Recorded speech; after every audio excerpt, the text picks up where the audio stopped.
What's up, guys? I want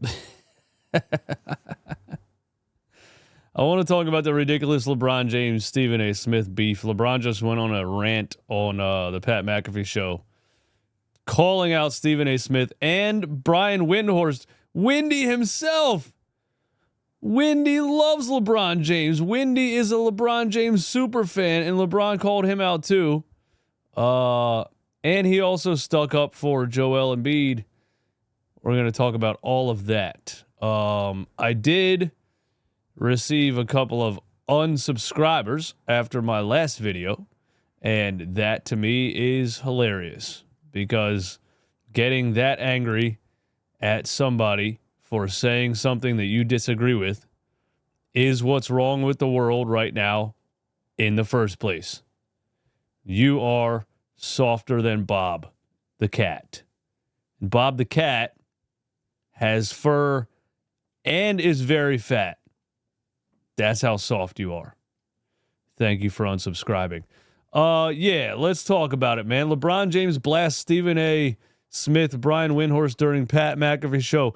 Now, for those that don't know, it's a funny series of events because Stephen A. Smith had a little bit of a rant on ESPN about Bronny James being in the NBA, and he was blaming LeBron James and saying you should not be forcing your child. You should not be forcing Bronny to be in the NBA. You shouldn't be putting him in a situation. And I agreed with it, honestly. I don't think Bronny's an NBA player. I don't think he should have been put in the situation to embarrass himself on a national stage with JJ Redick and you know, putting him in. Remember when he put Bronny James in the fourth quarter of the Sixers-Lakers game, and it was a close game, and the Sixers went on like a 17-0 run immediately because he can't guard anybody? I agreed with Stephen A. Smith. Then LeBron confronted him at a game, and the video of that went viral. And only a couple of days later, Stephen A. Smith went on ESPN and said, I may have been wrong about Bronny James. And then he said, Bronny James has the most potential, or some of the most potential I see in any NBA player. I mean, he totally switched up once LeBron called him out to his face, and I just think that's so funny and so spineless and just sad, actually, as a grown man, to completely tuck your tail between your legs and change your whole narrative on TV because LeBron James. What's LeBron gonna do? Beat you up? No, of course not. Stand. What do the kids say? Stand on business. Don't take it back now. Stand on business. You know. But anyway, now LeBron went on the Pat McAfee show today, and here's what he said about Stephen A. Smith. He's like on a Taylor Swift tour run now. I got to give LeBron credit. He's pretty funny. It started off with, I don't want to address it. I wasn't going to address it, but since the video came out, I feel the need to address it. Motherfucker, are you kidding me? If there's one person that couldn't wait until the video dropped so you could address it, it's your ass. And he completely missed the whole point. The whole point. Never would I ever not allow people to talk about the sport, criticize players about what they do on the court. That is your job, to criticize or be in a position where if a guy's not performing, that's all part of the game. But when you take it and you get personal with it, it's my job to not only protect my damn household, but protect the players. See, I don't agree with this. Everyone knows you forced Bronny James into the NBA. Everybody knows that. He's not an NBA level player, at least right now, and he has a $9 million guaranteed contract, and he's playing in the G League because he can't play in the NBA. Everybody knows you forced Bronny into the NBA. Everybody knows it. So then you got mad because Stephen A. Smith said that. If you want your kid to be in the NBA, your kid is now susceptible to the same criticism as any other NBA player. This is a problem. I understand being a father and wanting to protect your child. But you don't get to stand up and say, you can't say that about him. Yes, you can. He's in the NBA and you wanted him there. Anyway, I think a lot of the media, including him, and I know he's going to be happy as hell. He's going to be smiling from ear to ear when he hears me talking about him again. He's going to get home and get some ice cream out of his fucking freezer and sit in his chair in his tighty whities on his couch. Like, dude, like, relax.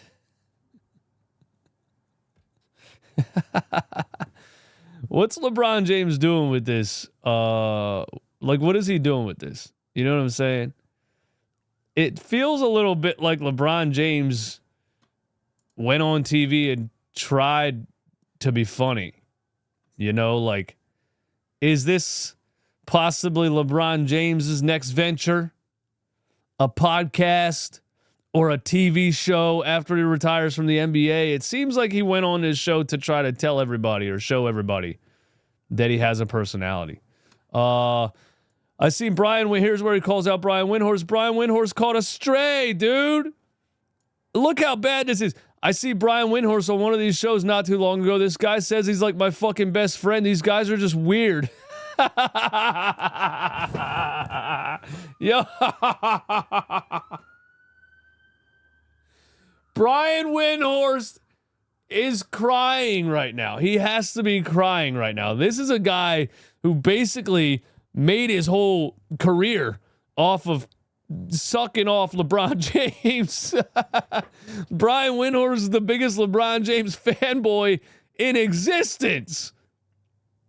I mean, Brian Windhorst will literally talk about LeBron James eating a tortilla chip on the sideline on a rest day or something. Like, this guy made a whole career off of kissing LeBron James's ass, and LeBron James called him a weirdo.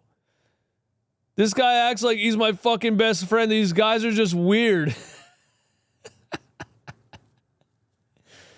He went on his show and said, don't let LeBron fool you. He wears number 23 because of Michael Jordan. Okay, that's a fact. He signed with Nike because of Michael Jordan. Like, no, the fuck I didn't. I signed with Nike because I got a hell of a signing bonus, and they gave me a 7-year, $90 million contract, and I moved my mom out of the hood the next day I signed that contract. Like, what are we talking about? The hilarity of LeBron calling out a pair of ESPN journalists is that the Pat McAfee show is simulcast on ESPN every day. This isn't the first time this has happened either, because Aaron Rodgers goes on the Pat McAfee show and says things that ESPN does not want him to say, especially during the COVID situation. And for those that watched my last video and got mad about it, you probably hate Aaron Rodgers too. Anyway, he also came to the defense of Joel Embiid. On Tuesday, LeBron James appeared on the Pat McAfee show on ESPN, and his words caught lots of attention. When discussing issues involving sports media, James used Philadelphia Inquirer columnist Marcus Hayes' confrontation with Joel Embiid in the season as an example. I've seen something with Embiid where a reporter came into the locker room and started speaking about his brother or something. How weird is that? That's so weird. Why are we taking it to that point? Well, that's not really what happened. Marcus Hayes wrote an article where he did use Joel Embiid's late deceased brother as an or to prove a point or something about his work ethic. It was weird. I completely agree, and I don't think any reporter should ever stoop as low as Marcus Hayes stooped on that in that article. You should never bring up somebody's dead relatives just to prove a point about sports or something like that. And Joel checked him in the locker room as he should have. So LeBron kind of has the information wrong there, but I understand what he's saying. These writers, the main thing LeBron is trying to get across here is that these sports writers think they are way bigger than they are. They think they are way more important than they are. They think that Stephen A. Smith thinks he's as big as LeBron James. He thinks he's as popular and as respected and as maybe LeBron's very disrespected also. There's lots of people that hate LeBron James for his stance on plenty of things. But yeah, I agree. These sports writers think they are somebody, and they think they are very important. And I think LeBron was just going on here to clear the air that, you know, we're the athletes. We're the ones pushing the sport forward. You guys, your job is to comment on us and give your opinion on us. But you are very replaceable. LeBron James' career is not replaceable. Michael Jordan's career is not replaceable. These are once in a lifetime players. You as a reporter or a writer are very, very replaceable. And you're not as important as you think you are.